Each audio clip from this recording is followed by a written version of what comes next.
Il faut dire une chose, hein, c'est que l'héritage que nous a laissé monsieur, notre héros national, Emery Patrice Lumumba, nous devons essayer de voir comment continuer à lutter pour faire ce plaisir-là, pour chercher l'indépendance de la RDC. Pour moi, le 30 juin, c'est aujourd'hui, c'est une journée comme d'autres. Parce qu'il ne suffit pas d'avoir l'indépendance sur papier et vous dites que nous sommes indépendants. L'indépendance, c'est la vraie indépendance. C'est-à-dire, vous avez le contrôle de vos richesses minières, vous avez le contrôle de tout ce qui est ressources pour votre pays. C'est ça l'indépendance.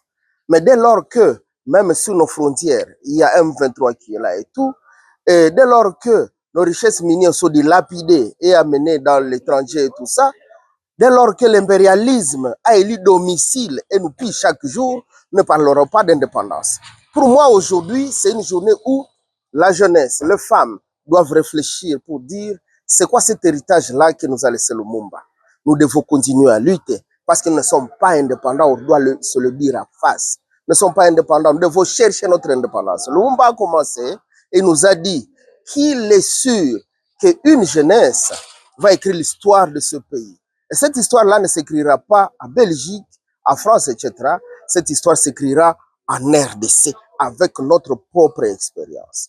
Et pour écrire cette histoire, il faut d'abord lutter et arriver à cette indépendance. L'indépendance la plus grande, c'est l'indépendance économique. Si déjà sur le plan économique, nous sommes en mesure de vendre nos richesses, les dilapider par-ci, par-là, à cause des accords bidons, nous ne sommes pas indépendants.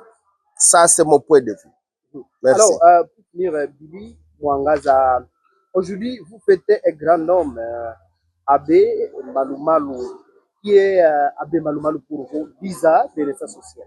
Oui, il est grand. Abbé Malumalu, il est grand. C'est un grand esprit, il faut que se le dise. Hein. Il n'y a pas beaucoup de gens sur cette terre, je peux le dire, qui ont cet esprit de Malumalu. C'est un monsieur qui doit être vénéré chaque jour quand nous pensons liberté, chaque jour quand nous pensons libre expression, quand nous pensons démocratie, nous devons toujours penser à Malumalu.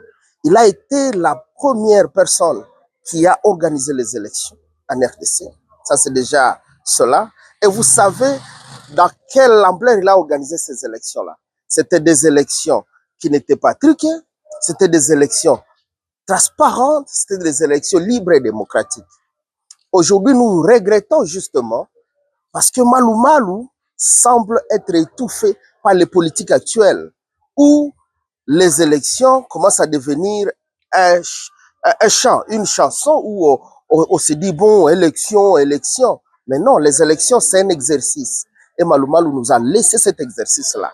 Pour commémorer, pour honorer Malumalu, nous devons toujours revenir à cela et nous dire comment nous devons renforcer pour que dans notre pays, il y ait toujours les élections. Je dis toujours parce qu'il y a des dirigeants, ça et là, qui veulent toujours changer des choses à leur manière.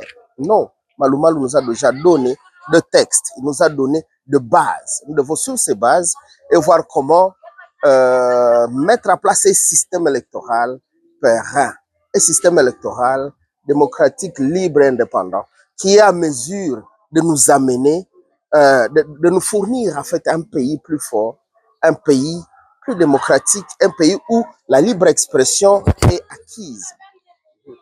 Pour finir, Billy Mwangaza, un mot peut-être au peuple congolais. Oui, le peuple congolais. Je suis jeune. Ce message, je veux laisser ça à la jeunesse. Notre destin, nous l'avons à main. Nous voulons souffrir, nous voulons vivre le non bien-être, c'est nous. Mais si nous voulons atteindre le bien-être, chers jeunes, construisons. Essayons de nous mobiliser. Réfléchissons. Que ces politiciens, que ces politiques ne nous embêtent la tête. Essayons de voir comment réfléchir sur ce qui est bon pour nous.